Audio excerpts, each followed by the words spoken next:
A visit to the church on a Sunday morning used to be an essential if you wanted to listen to a sermon, but that's not the case at Annan St Andrew's Church these days. The Reverend John Pickles is spreading the word around the globe, thanks to the Kirk's website. The sermons are going up online after they've been done, which is specifically to help people who maybe can't attend the services, or people who have had connections to the church in the past and are maybe in other places, or even some folks who are on holiday. We have a good number of people listening to these things from around the world, actually, which is quite entertaining for me as a speaker. And you're not worried it reduces the number of people coming to the church itself, or do people prefer to hear the sermon live? I think people prefer to hear the sermon. I think there's a lot that you don't get from just listening to a sound file. So, there's a lot about physical movement and eye contact and inflection that you don't quite get the same way over the internet. Our focus this morning is on the idea of the just judge.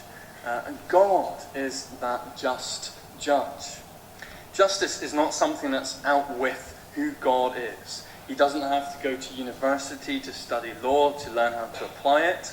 Justice comes from his very inner being and is based on his holiness, his truth, and his righteousness. Using the system we used to use to record onto CD, which if someone wasn't able to make it to church or was ill, we would issue the CD out to them so they could listen at home. So we're still recording on CD, which means we need to then convert it into a WAV file so we can then edit the sermon so it's only the sermon and not the music, because we need a separate license for that.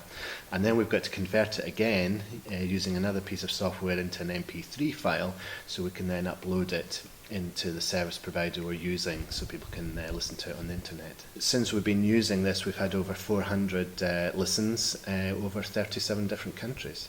When you look at some of the countries, I don't think it's people who have connections with the church. There's some really exotic locations which I don't think some of our members have been on holiday to, or certainly they've not let on that they're on holiday in those locations.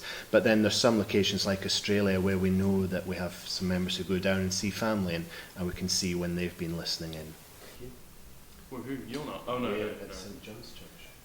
I have the... Do you believe that it might encourage younger folk into the church because you using this type of technology? I think that's possible. We'll see. I mean, it depends on how many young people actually become aware of the website through what we're doing and are interested in that kind of thing. I think primarily it's for the members that we have already, and in time, maybe younger people, yeah. Through many a day of darkness, through many a scene of strife, the faithful few fought bravely to save the nation's life.